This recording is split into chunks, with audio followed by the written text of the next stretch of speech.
So I've had the bike for a few weeks now. I've been looking after it myself, maintaining it, making sure all the pivots are good, greasing what I thought needed to be greased. Just minor stuff, just minor looking after your bike stuff. Now I've done a couple of upgrades, just put some GX cranks on. So these are 165mm, so I've gone from 175, which is the standard, to really short 165 for the clearance and that acceleration out of the corners. First impressions, definitely a lot shorter. So people say, oh, is 10mm going to make a difference? It makes a huge difference. They feel completely different to ride on. I've been doing a couple of road rides lately, just commuting to and from on this because it's so efficient and so easy to ride on, and I've been enjoying it. The one thing I noticed with the shorter cranks is it's harder to maintain speed at that higher speed when you're just sitting and spinning. So sitting in the 30k an hour kind of bracket. It's harder to maintain. I feel like you're having to compress your effort into a shorter amount of movement in your legs, so it still requires the same amount of effort to get the crank around that revolution, but because your leg's only going from here to here instead of from here to here, the effort is spread over a shorter or a lesser movement of your muscle. So I'm noticing that it has to be a little bit more explosive. You can't spread that effort out over a longer contraction of your muscle. I don't know if this is making any sense or not. I'm just trying to put it into layman's terms. But so it definitely feels like you have to put more effort in when you're trying to maintain speed up at those higher speeds.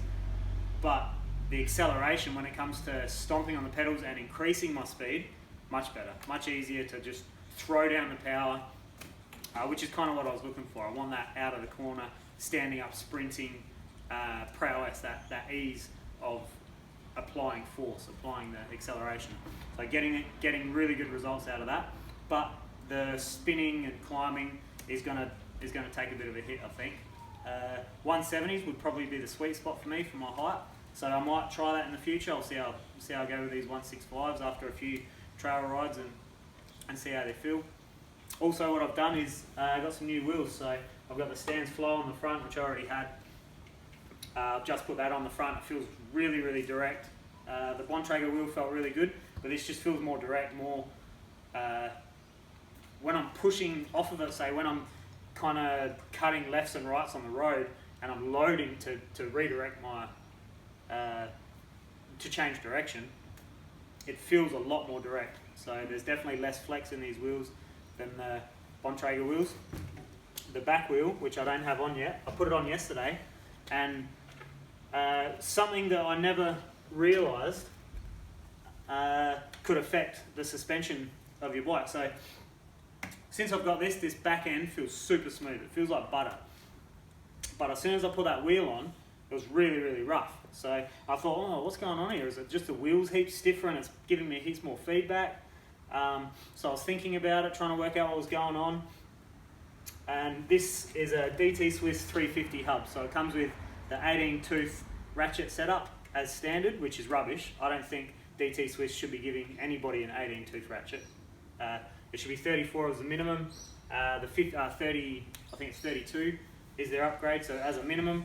And I've just ordered the 54 tooth or point or whatever it is engagement.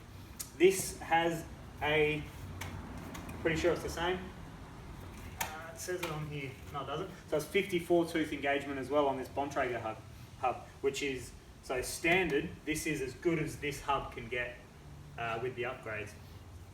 So back to the feedback on the suspension. It was really, really rough when I put that on. Running the same, or more or less the same tyre.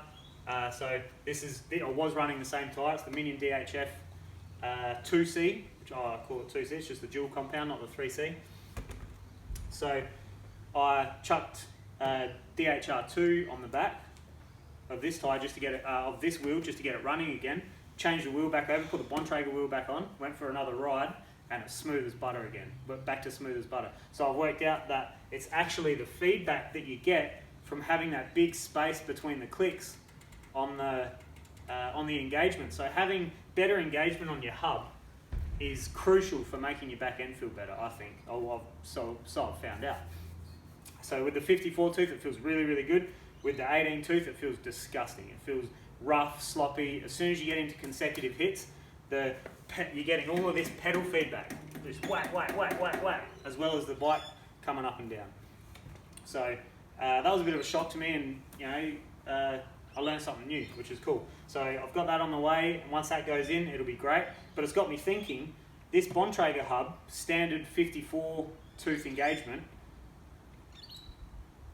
they actually do you an upgrade, which is you literally just buy another, I think you buy another 3 pulls, and it gives you a 108 tooth engagement, which is super fast, more like some of the high-end BMX hubs.